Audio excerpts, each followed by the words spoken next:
kind of loud for our people.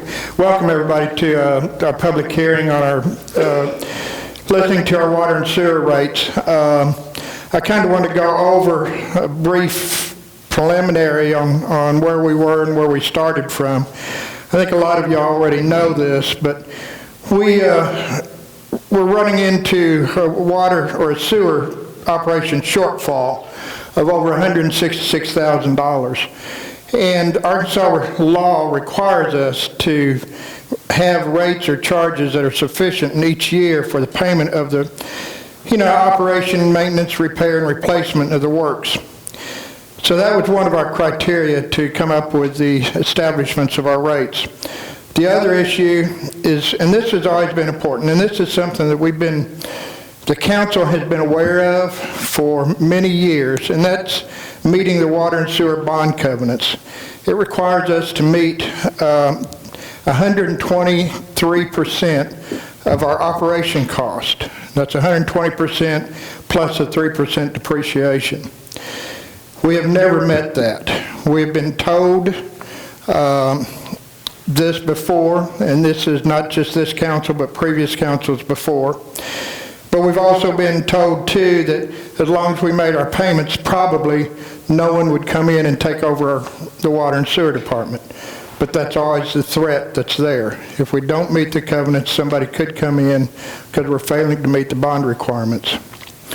The other issue is trying to meet the interest and principal payments of the two water and sewer bonds. When we first started out, we were sold the bond requirements, or the bonds for building the sewer plant and installation of lines, mostly toward the sewer plant. And we established and went and got two bonds. When we got the bonds, it's kind of like your mortgage payment. They started out with a low payment of $20,000 to $30,000, and over the period of years, we've refinanced those bonds so we could have better cash flow. The last year, we've caught up to where we're now having to pay a little bit, almost $350,000 a year in payment for those two water and sewer bonds. So the other issue that we wanted to do with this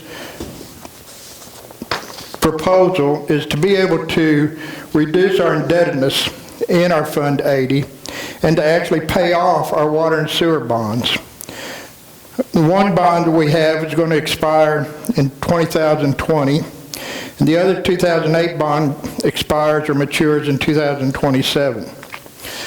So what we've tried to do, and y'all have been through this process with us, when we first went through this, we came up with a flat percentage rate across the board in water and sewer. And we realized that wasn't a real good solution. And now, ultimately, we came through and went through a lot of different gyrations. But for our next, if we can go to the next slide over there.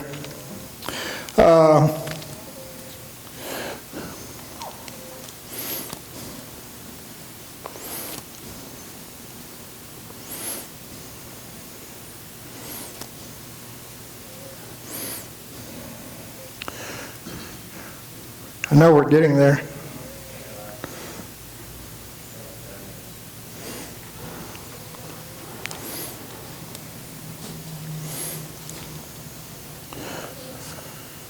In the meantime, I could sing and dance, but I don't do that very well either. I'm doing the best I can with this. All right, here we go.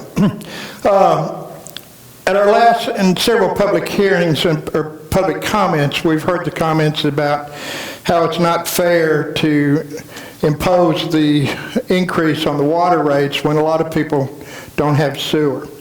So what we've done was we came back and just applied. My challenge to the finance director and everybody was to come up with what is it going to cost us applying to the sewer rates to meet our proposed shortfall of over $166,000 just on sewer, not including water. So this way, if you don't have sewer, you're not going to be paying it. This is only applying for the sewer rates. Your water rates are not going to increase. Your sewer rates will be for Tier 1. You'll have an additional, almost, not quite $2 increase in your Tier 1. plus what we figured is a flat fee, and this is going back to paying off our bond debt at $5 for the Tier 1. So your previous payment would be $20.70, will now become $27.69 for a net increase of $6.99. In Tier 2, we went to the same principle, and there we have an increase of from $26.84 in your sewer rate up to $32.47 and a flat rate of $10 for a total increase of $15.63 over your existing bill. Tier 3, we went from, again, the sewer rate of $1,430 to its new rate of sewer rate of 21% is basically what we came up with, of $1,731, and then a fee of $50 for a total fee of $2,957 for a net increase of $350.42. What we've done over here on the left is show you how we've arrived at that. When we took our entire sewer billings and we multiplied it times a 21% rate increase, we ended up with $162,895. And then we went through the Tier 1, Tier 2, and Tier 3 accounts, and then added that up, and that comes up with a $459,775, which again will, and again over here on the right-hand side is the 5 principles we were trying to do. Will this cover our operation sewer costs? Yes. Will it bring into our bond covenants of 123%? Yes, it will. Does the plan fund a 5-year debt payoff? Yes. At the end of 5 years, we will not have a bond of the 2010 bond will be paid off. And then what my plan is to go ahead and continue that payment onto the 2008 bond and prepay that. So instead of being paid off in approximately, I think it's due in 2027, we'll be paying it off about 3 years earlier, which will save us principals and interest on that aspect of it. So once again, we will be hopefully debt-free, which we haven't been in about 15 years since we've gotten into this. So, you know, this was the, does it come up with a revenue increase? Yes. And is it fairly distributed across the board? We think so. Because once again, we're just applying it, the sewer rate increase to the sewers, but we're applying the water, the flat rate to help us pay off those bond indebtedness to everyone, but at minimum cost, as you can see from these rates. So that's basically our proposal at this point that we presented last Monday to the council. So I'm going to kind of open it up for your comments, and that's the whole point of this, is to get your feedback and see what you think. And then we'll take this and take notes and come up and see, with the council, we'll make a final determination on where they're going to go. So anyway, anybody have a comments? And we'd like to hold this again to the 3-minute process that we had before. So thank you all. Anybody got a comment, you're welcome to come up and please state your name and address and your comments. Hello, my name's Harold Meyer. I live on Cross Street here in Eureka Springs. And there were some questions that haven't been answered. Sales tax increases, revenues have increased up 25% over the last few years, so the city should have plenty of money. The water sewer tax, from what I understand, now it sounds different from what you just said, so it's only from figures that I've gotten from the state that the minimum bond payment is taken out of the 1% before it even comes here, and it goes to a bank, and the balance goes as the bill was, or as the bond issue was written, the balance goes to the general fund. the distribution of that is supposed to be regulated by the voters, as far as I understand.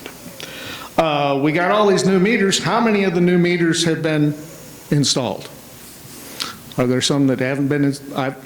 Here we go. It's just rumor, but I've heard that a lot of the big meters have not been installed yet, and that may make a difference. And I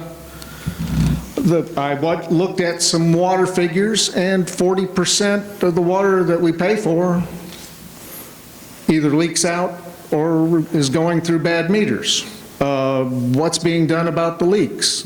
This increase won't help with fixing leaks in the water system, and it seems like 10 million gallons a month being saved will probably help the budget considerably. Other than that, it seems like I moved here from a small town that didn't have near the budget. Where's all the money going? Thank you.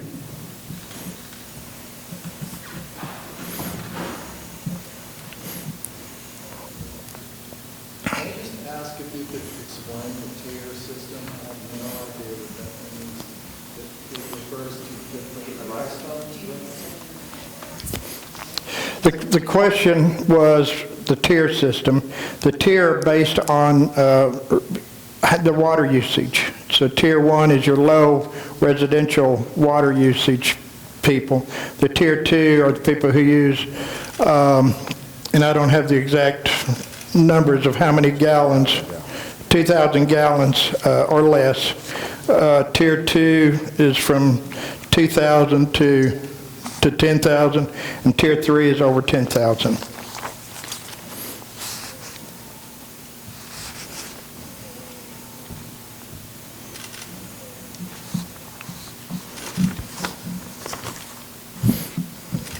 Hi, my name's Eric Knowles. I live in Spur Lane inside the city, and I'm here to talk about the water and sewer rates, and I'll follow up on the question about tiers. Our water and sewer rates are currently based on a tier system that makes no sense to me at all. There's no rationale for the different tiers, and Lamont said on Monday night that he couldn't find any historical explanation or precedent for that. It's just we have tiers, these 3 tiers, and it makes no sense to me, in part because the lowest tier, people who use 2,000 gallons or less, are forced to pay for 2,000 gallons whether they use it or not. And that seems to me one of the unfairnesses. As I've looked at the tier, at the rate structure, and as I've talked to you before, I think that there is a very simple solution that is equitable for everyone. It does away with the tier system, and it is to calculate the costs per gallon of water. How much does it cost the city to provide a gallon of water to the water system? And figure in how much it costs to buy the water, how much it costs to distribute it, how much it costs to repair the system, how much it costs to pay the person who goes out and fixes the water meter.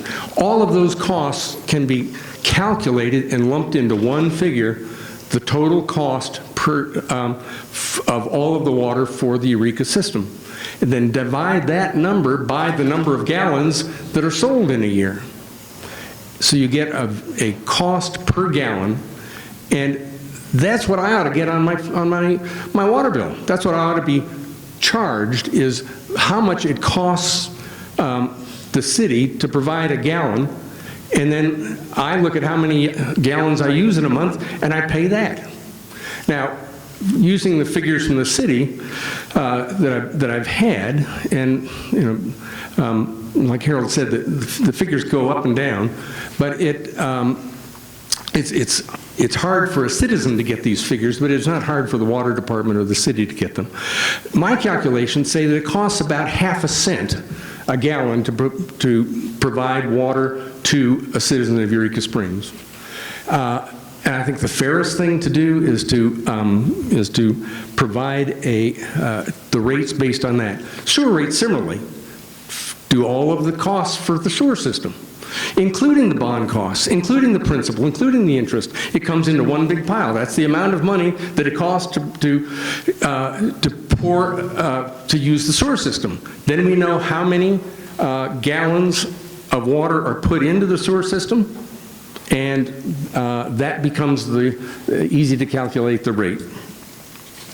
I'm going to run over my time because I have got one other thing I want to say, and that is that 2 days ago, the mayor proposed what he calls an infrastructure fee, or this flat fee, which is, in my mind, misnamed. It's a fee to pay the bond for the sewers, and it also ought to be included in this in this total cost per gallon. Thank you.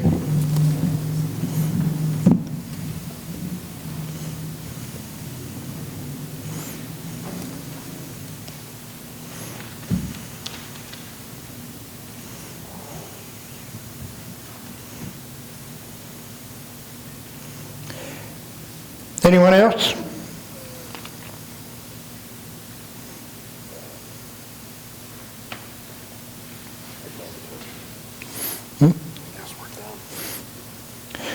The last chance.